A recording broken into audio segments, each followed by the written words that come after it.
Alright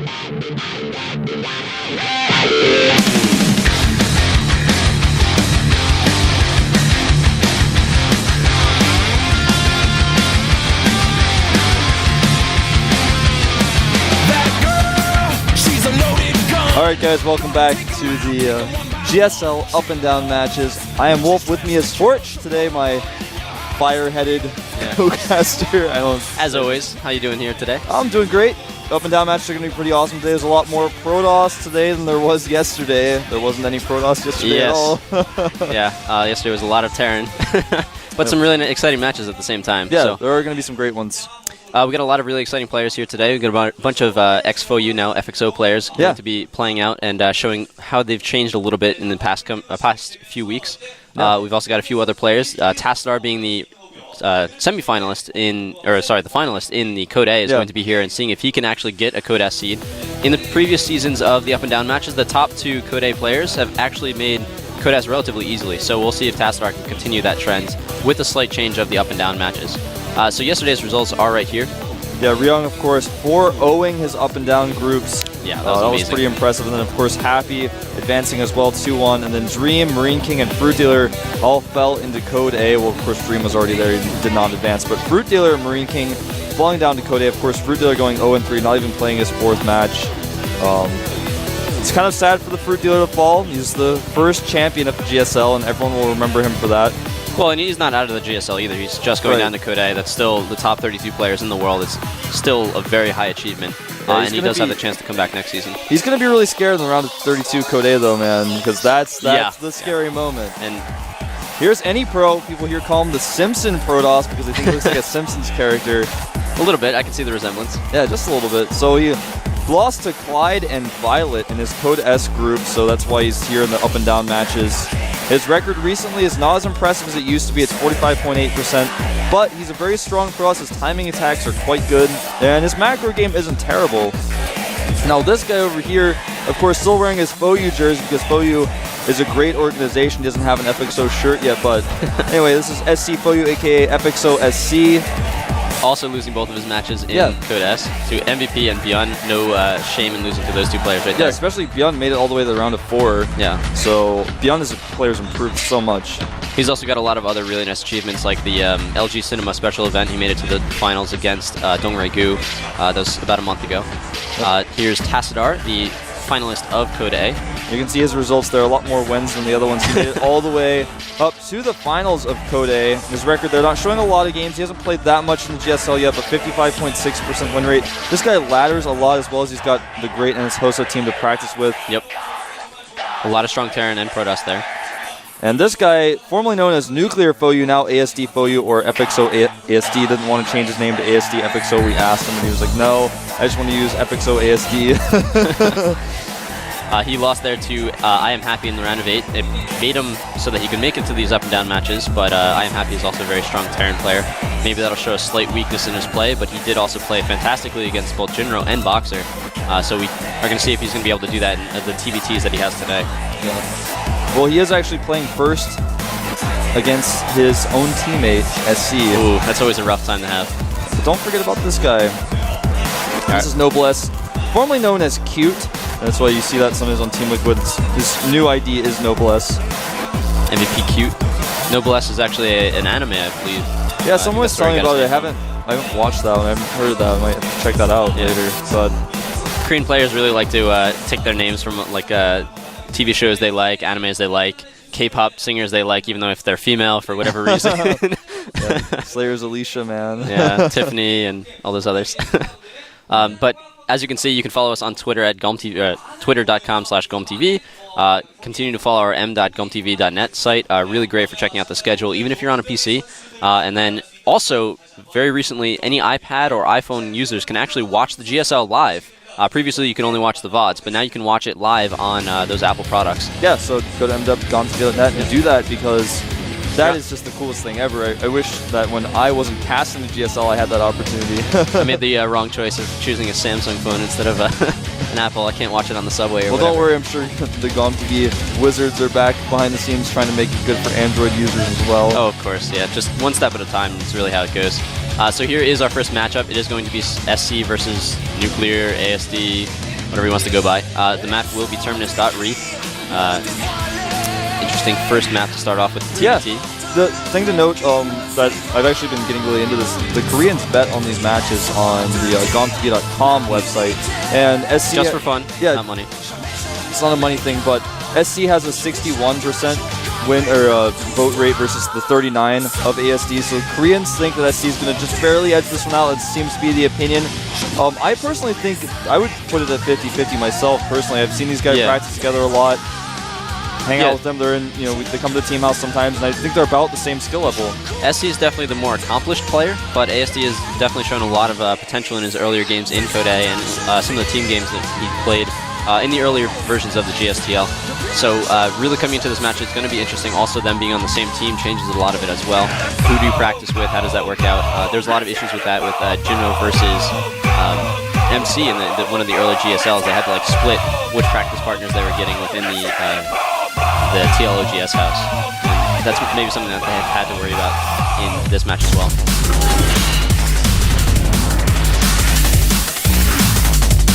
All right, down here in the bottom middle, member of the team FXO, member of the clan FOYU, and formerly of the team FOYU, very strong Terran.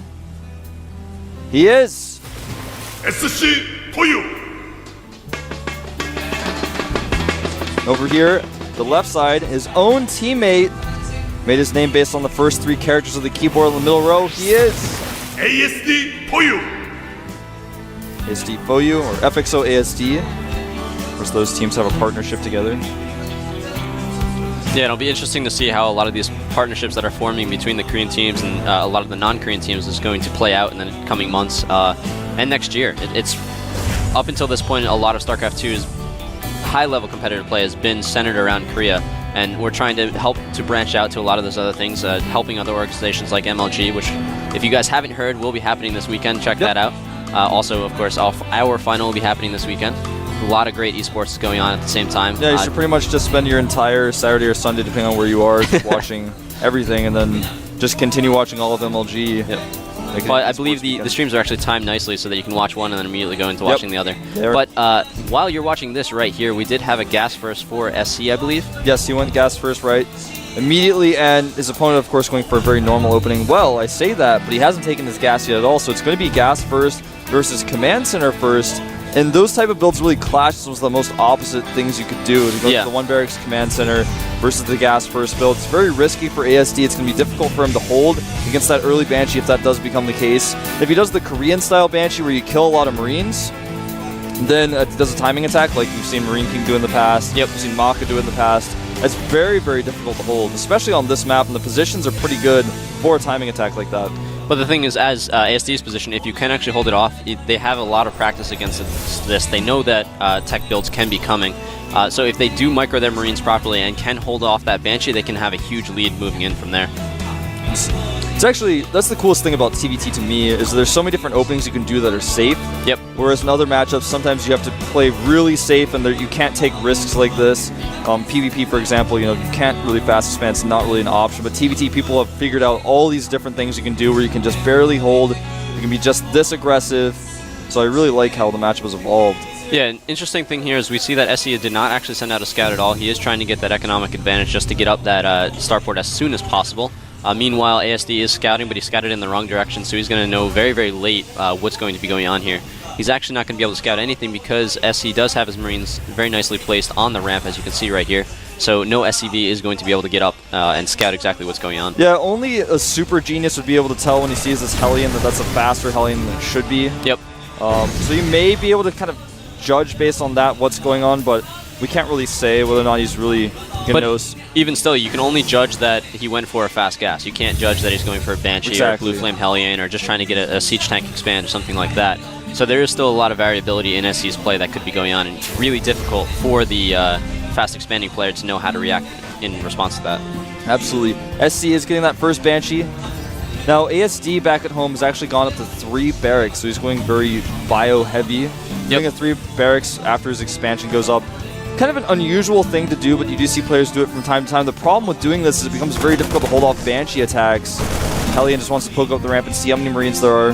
Well, the thing is, you need to get your stim packs up as soon as possible. However, he is choosing to get combat shields first. Yeah, it does make the Marines take an extra hit, but it's not going to be done before the Banshee gets there. And also, if you control your Banshee perfectly, the Marines shouldn't ever actually really be able to do damage to that Banshee. It's very important to have a Viking when the Banshee comes into your base, and without a factory or a starport, ASD is just not going to be able to do that. It's going to come down to really good control is going to be required from both of these players. Whoever controls this best is really going to come out on top. That's very true. We also see here that cloaking was not being researched, so this Banshee is just going to poke in, trying to get the scouting information, while SC is actually, SC is actually expanding behind it. So he's using this as a kind of hybrid build. He's expanding a little bit later, but he's getting faster tech, and he's going to hopefully do a little bit of damage right here for his Banshee right now. So he's going for the econ rather than killing the Marines. So he is making his own command center back at home. Yeah, but SD having a good contingent of Marines in the mineral line, so he is able to force this Banshee away without taking too many losses. Only took about 3 SCV kills, I believe, and a Marine. Yep. The Banshee is going to try to go in for some more kills, but does get pushed away. It is going to get killed right there. Oh, that's very good for ASD. That's going to give him a really strong footing going into the trying to expand right now. On this map, it's very difficult to hide the Banshee behind that area where the Banshee was trying to go. The Marines can just hit it. On certain other maps, you can go far behind the minerals and the Marines just can't hit the Banshee, can't see it. But on this map, you can't really do that, so the Banshee did get a little trapped there. Right now, ASD actually has a decent amount of Marines. He did lose a few of those, but he's still going with this bio composition as he gets the starport up. He hasn't taken his natural yet, but he's concerned about that timing attack I was talking about earlier. But back at home for SC, he is getting Blue Flame right now. He's starting to add some more Hellions into the mix. He's also adding a third base on. When he saw that the expansion was going up for ASD, he knew that he was relatively comfortable. ASD is going to want to get a strong defense and then get as secure of his natural. Because he knows that ASD is going to be staying mostly centered on himself, that gives SC the ability to expand relatively safely. However, we do see the Marines moving out here as a Banshee is coming out behind ASD's main base. So it's going to be a battle of time right here. This Banshee is going to be able to do a lot of damage because there's nothing in the area to be able to defend against it. Yeah, this is going to be really devastating. He doesn't have a turret. There are no Marines at home. 3 Marines coming back, but the Banshee's going to be able to kill his Marines no problem.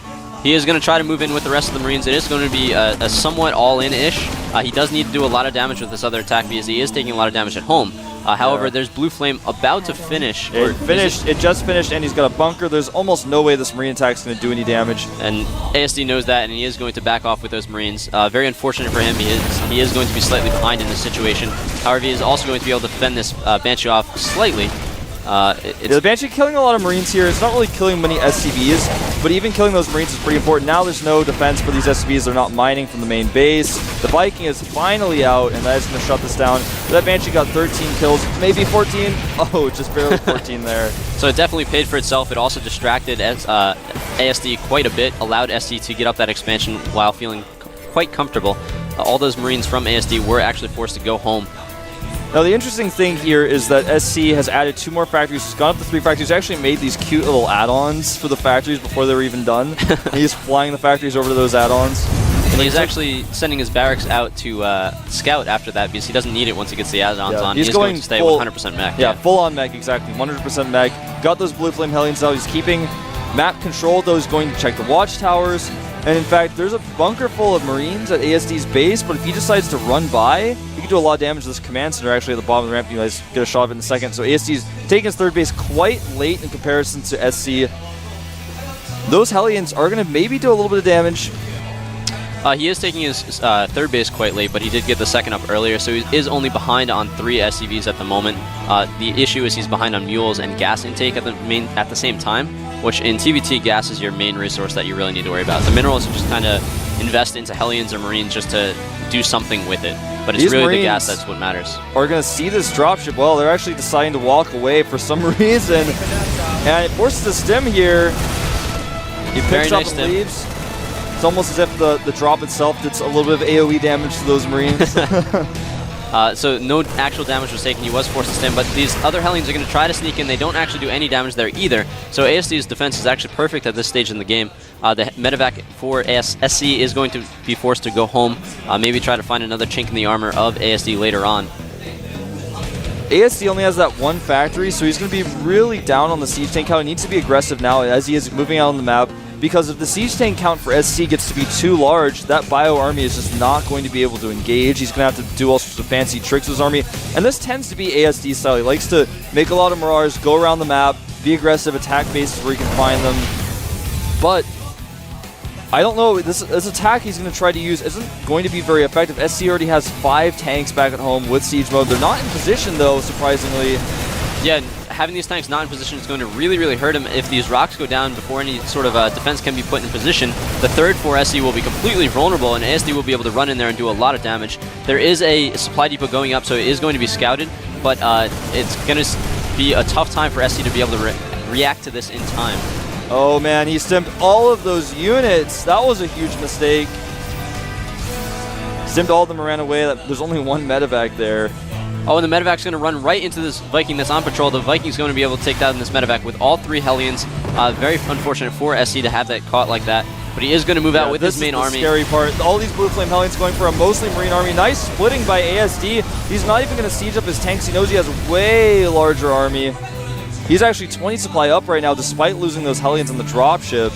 Yeah, splitting that bio is really crucial for ASD because the Blue Flame Hellions do a lot of damage in a line, but just point damage is not a whole lot. So the Marines are actually more efficient when you're just fighting one-on-one. This is true. ASD is in a tough spot now. He knows his opponent has the better army, and he's got this aggressive force coming towards his base. He's going to try to circumvent it, running around the side here, try to force SC to turn around, but SC does get a scan on it. He does know what's going on. He is going to be able to rally his reinforcements to be able to defend against that. ASD is in a position to be able to flank the army that's here, or attack, depending on what he sees from the defenses of SC. And ASD looks like he's going to decide to go home, try to do that flank you were talking about, but the units are going to be in a pretty tough position to attack. Yeah, it's actually a really nice move by ASD. He does scare the units away, but the issue is if he flanks at the wrong time, half of his army will go taken out, while the other half is just not in the fight quite yet, and that's really going to hinder him. It's like SC's got such the better unit composition that he's got his army in 2 groups, and no matter what ASD does, he's not going to be able to attack properly. He's starting to get his own siege tanks out, but the fact of the matter is it's 12 siege tanks for SC to just 4 of ASD.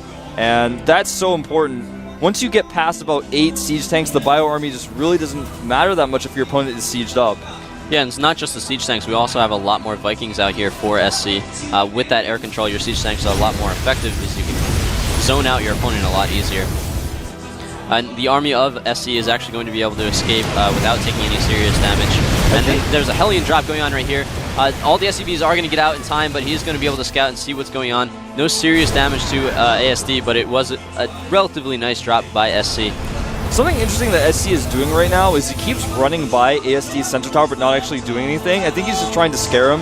He's moving his entire army next to it. We're going to have an engagement here, and ASD's going to avoid the army. He's actually running all the way past. He's going to catch a lot of SC's army unsieged. This could be what he needs to get himself back into this game. He's actually taking the supply lead here, taking out a lot of siege tanks. Oh, and he's focusing down these siege tanks perfectly. He is going to be able to take them all down without taking any severe hits from them. He does leave his own siege tanks down in the back to delay the other army of SC and be able to try to get in here and take out the third base of SC.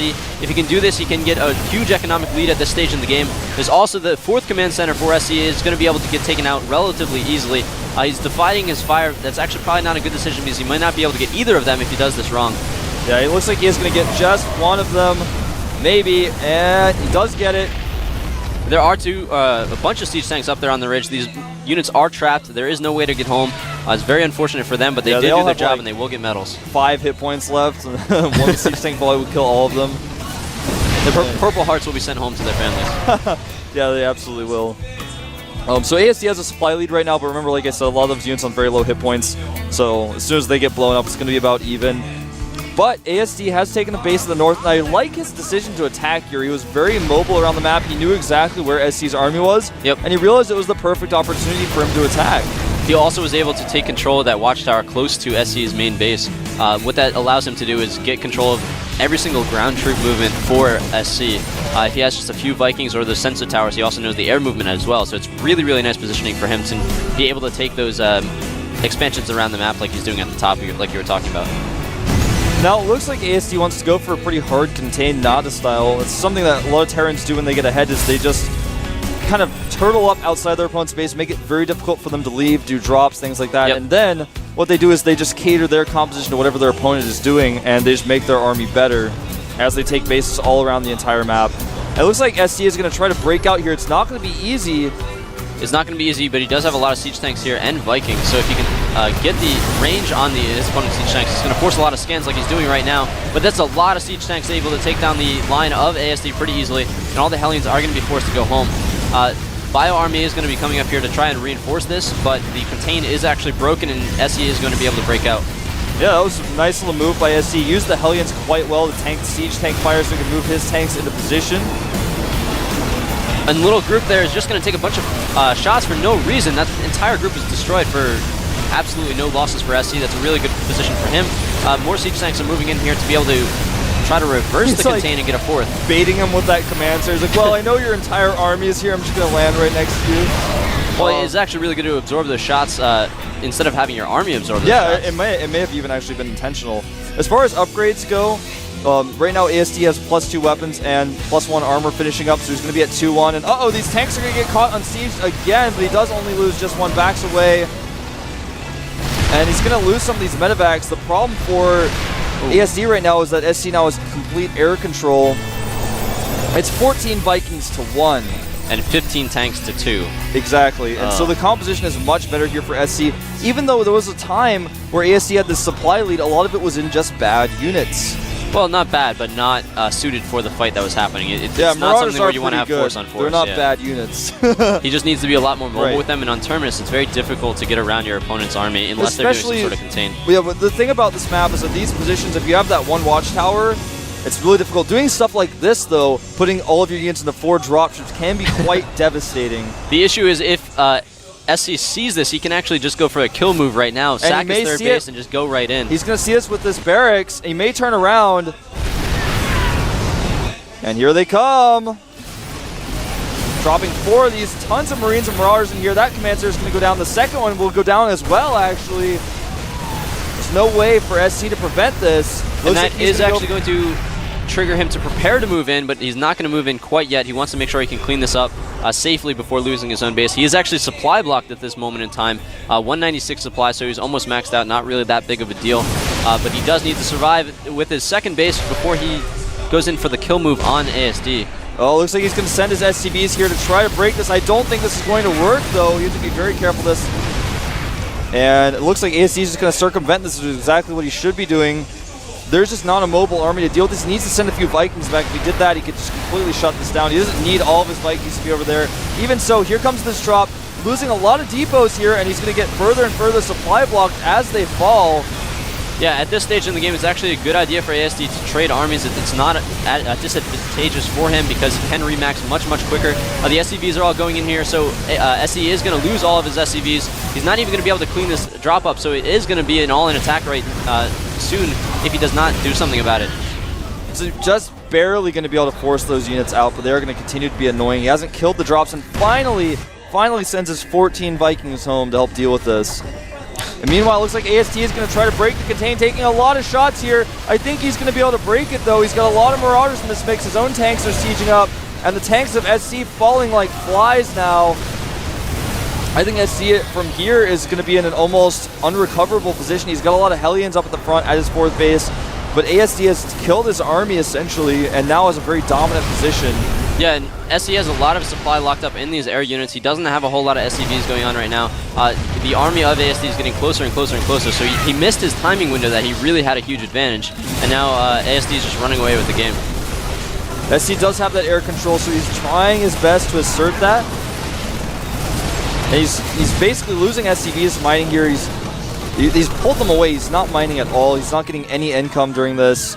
And meanwhile, a slight little drop from those last forces is just doing a little bit more harassment. Marauders are trying to get home, but they are both going to get taken out. Those Marauders, very unfortunate. Well, ASD's got bases in the north. SC has 1 mining base. Not looking good for him. He's got a smaller army than his opponent. A lot of his supply is in these Vikings that aren't really helping him all too much. And we almost have +3 attacks out here for ASD's bio units. That's going to really change a lot of the battle as soon as that happens.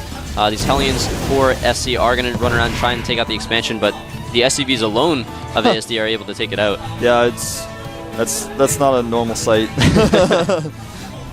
So ASD's got this tank line. It's going to be very difficult for SC to break, even though he has Viking control. There's all these Marines running around, and these Marines are actually going to get caught in an awkward situation where like, well, I hope I can beat these Hellions even though they're pretty good against me. Well, they're just trying to delay and put a little damage on there. If you can take out enough so that there's only 1 or 2 left, then they can't kill too many SCVs. However, there are still 3. It doesn't matter how damaged they are. Their fire still does the same amount of hurt to those SCVs.